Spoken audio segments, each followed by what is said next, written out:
Okay, who do we have here? This fellow's name is Joep Bevin.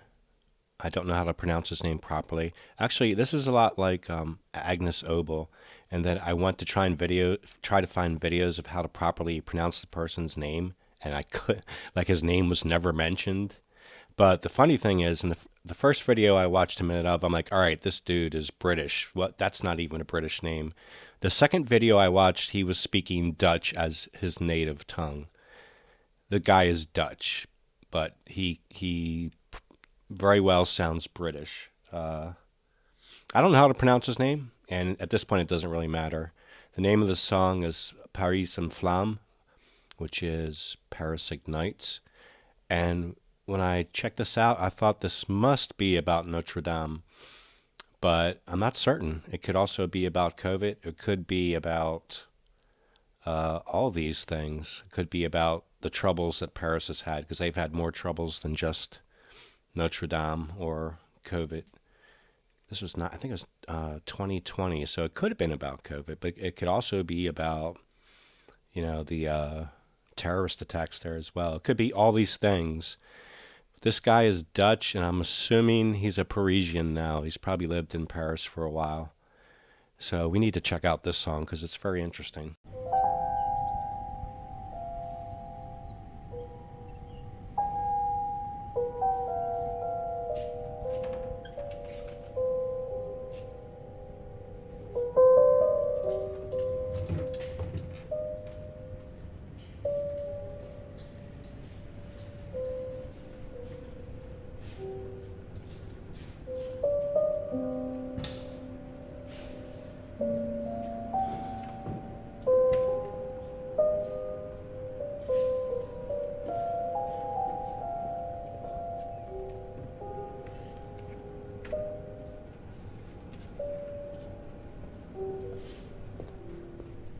Again, like Agnes Obel. What is this thing with taking the casing off a piano to get a different sound out of it? I never saw it before until Agnes Obel, and now here it is again. I find it interesting. I mean, I don't think there's anything wrong with it. I just never saw it before. And yes, I know that's not how you pronounce Agnes Obel's name. The other interesting thing I noticed was that this space, when I saw the space, I was like, is this like an anteroom inside the church, inside Notre Dame that he's filming? It can't be that. And then I checked it out. It's filmed in a place called Atelier Artifact, which is like an artist space, multi-purpose artist space, and it is very expensive. These spaces are very expensive. I don't know why he chose to shoot there, aside from the aesthetics of it, and maybe it has an acoustic sound that he likes. It could be that because when he gets the mics set up, he has two mics on the piano and one mic to take in the natural room sound.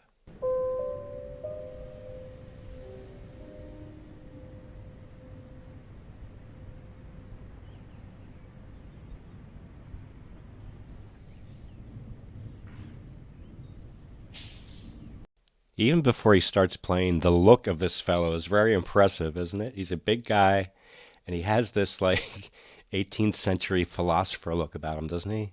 He looks like could be a compatriot of Marx or something. I don't know. Interesting looking.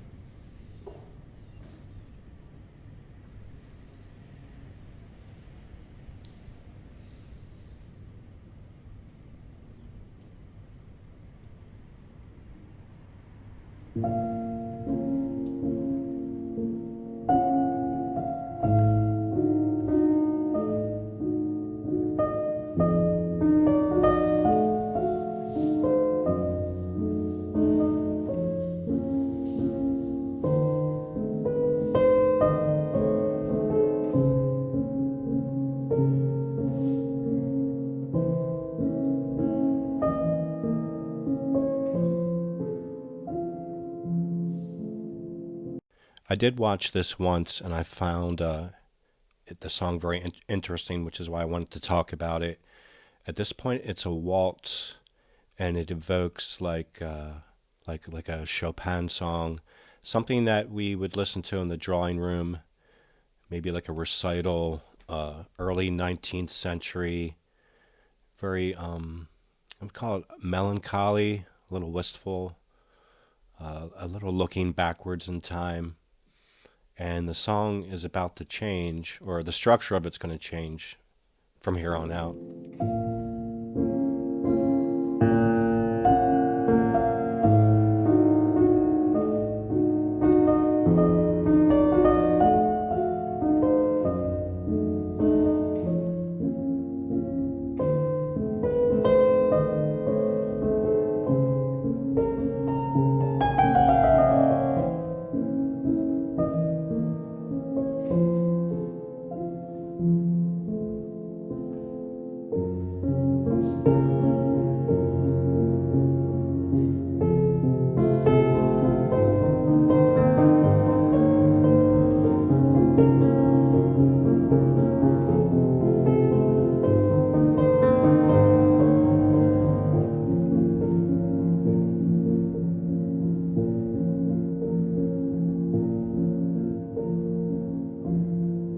It's just fascinating to me what he did there.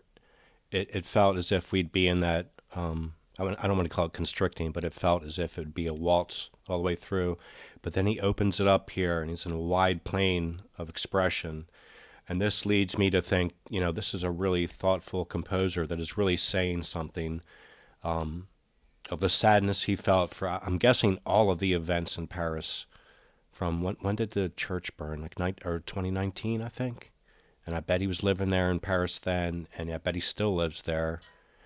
And this is all these things that he's thought about, and he's using whatever mode of music he needs to present his feelings on it. It's very masterful to me. It's not just delicate and very emotive, which it is, but it's very thoughtful too. Like, this guy really put a lot of thought into organizing his feelings, and this is his organized thoughts for us. He wants us to understand all the things that he was feeling. I very much love this.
It feels like the music moved out of the drawing room and into the parlor, into much more accessible music. I don't want to say it's not like Beautiful Dreamer by Stephen Foster. It's not that kind of parlor music, but it is more accessible than listening to a recital. And all that makes me think about what the hell ever happened to classical music. This is something I would have preferred classical music would have that this is what would have happened to it, a more accessible music, and instead of being music that is entirely inaccessible and useless to everybody. I I think I read somewhere that what happened to classical music was funding, and that basically all the funding was geared towards experimental and just outrageous nonsense, and it's been that way for freaking 100 years now.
The way he folded his hands like that, it's very touching.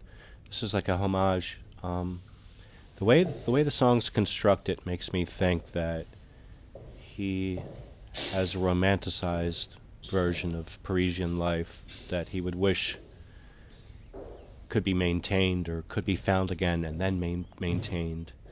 That's where I think the waltz comes from to build that, and then it turns into, oh, things go bad, and then he resolves to a major chord, and then things go bad again, and he resolves to a minor chord, and it's just like shit just keeps happening, man. Why can't we get this right? That's what it feels like to me. His song is about just I think he's longing for a romanticized Parisian life that maybe he's afraid he's never going to find again. And this song is that. It's very well written. I feel his emotions. I see what he's saying. I get it. And I think ideally that's all he ever wanted, was to organize those thoughts and to tell us about it.